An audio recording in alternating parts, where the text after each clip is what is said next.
উৎসাহ উদ্দীপনায় বরখলায় শান্তিপূর্ণ ও সুষ্ঠুভাবে সম্পন্ন হল বিধানসভা ভোট। বৃহস্পতিবার সকাল 7টা থেকে বরখলা বিধানসভা কেন্দ্রের প্রত্যেকটি ভোট কেন্দ্রে গণতন্ত্রের উৎসবে সামিল হওয়ার জন্য মানুষ লাইনে খাড়া হন। বিকেল পর্যন্ত মানুষ শান্তিপূর্ণভাবে ভোট দেন।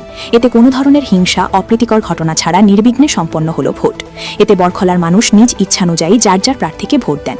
বরখলা বিধানসভা কেন্দ্রে মোট 6 জন প্রার্থী থাকলেও লড়াই ছিল 4 জনের, কিন্তু মূল লড়াই দেখা গেছে কংগ্রেস ও বিজেপির মধ্যে। শিলচর জেলা কংগ্রেস সম্পাদক দিলওয়ার হোসেন লস্কর ও বরখলা মণ্ডল বিজেপির সাধারণ সম্পাদক অজিত, বরখলা ব্লক কংগ্রেস সভাপতি ফখরুল ইসলাম লস্কর তিনিও তার প্রার্থীকে 25 থেকে 30 হাজার ভোটে জয়ী হবেন বলে জানান।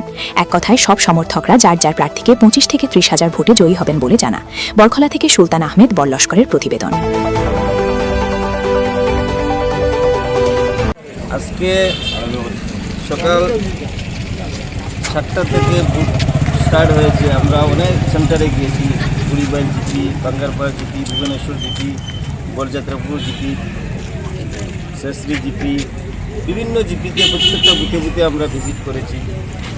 তো দেখা গিয়েছে খুব প্রথমত শান্তিপূর্ণভাবে ভোট হয়েছে। কোনো সেন্টারে কোনো অপ্রীতিকর ঘটনা হয়েছে না। উদারগর লাইন মানে তারা মত প্রকাশ করতে পারে না, একদম শান্তি শৃঙ্খলাভাবে কথা হয়েছে। প্রত্যেকটা সেন্টারে 80 থেকে 85% ভোট কাস্ট হয়েছে। এখন অবধি যে রিপোর্ট আমরা প্রত্যেকটা সেন্টারে 80 থেকে 85 ভোটে কাস্ট থাকবে। এবং আমাদের প্রার্থী কংগ্রেসের ডক্টর অমিত তলওয়ার মহাশয় প্রচুর ভোটে লিড করবেন। প্রত্যেকটা সেন্টারে জনতা যেভাবে উৎসাহ, প্রার্থীর হয়ে আমরা গিয়েছি, সেন্টারে প্রার্থীর হয়ে গিয়েছি, তো জনতার উৎসাহ দেখে বোঝা গিয়েছে এখানে 80% ভোট, 90% ভোট আমাদের প্রার্থী।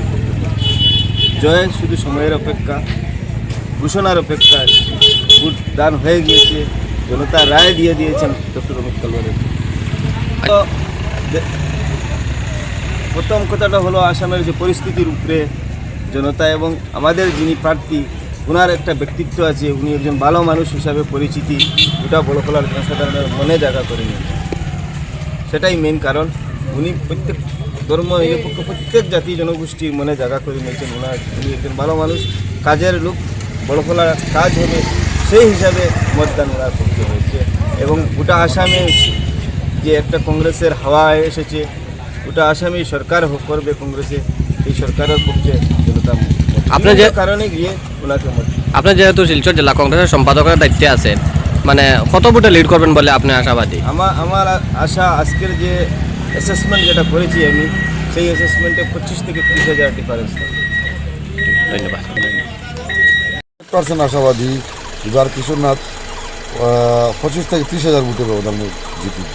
আগের থেকে ওনার ভোট মানে যেহেতু ডেলিমিটেশন এরিয়া অনেক বড় হয়েছে, তো এবার মানে ডাক্তার কালওয়ার বা বাগান এলাকায় এর কোনো প্রভাব পড়বে না, কোনো প্রভাব পড়বে না। বিজেপি ভোটের উপরে কালওয়ারের কোনো প্রভাব পড়তো না। কারণ হেমন্ত বিশ্ব শর্মা যেভাবে বাগানের উন্নয়ন, এটা কংগ্রেসের কোনোদিন এটা উন্নয়ন চিন্তা করতে পারছে না। আজকে এই বাগানে মানুষের জমির পাট্টা দেওয়া, অনুমোদন দেওয়া, তাদের যে মজুরি বাড়ানি, এটা একমাত্র আমার হেমন্ত বিশ্ব শর্মা বিজেপি সরকারে মোদীজির নেতৃত্বে হেমন্ত বিশ্ব শর্মার কথা, এটা লাগে মানুষের বিজেপির প্রচুরভাবে বুঝতে ওর কোনো প্রভাব পড়ছে না দিল্লি মিশন। অবশ্যই আমরা জানি শান্তিপূর্ণ বড়লার মানুষ, বড়লা তাপাং, সাতলা, এই সালচারও মানুষ শান্তিপ্রিয় মানুষ, কোনো ধরনের অপ্রিয় ঘটনাগুলো সবরে আমি ভারতীয় জনতা পার্টির পক্ষ থেকে আমি অশেষ ধন্যবাদ জানাইলাম।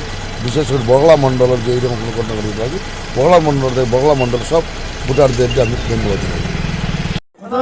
এইবার নির্বাচনের মানুষের উৎসাহ উদ্দীপনা খুব বেশি। সকাল 6:30 থেকে মানুষ লাইনও দাঁড়াই গেছে ভোট দিবার লাগে।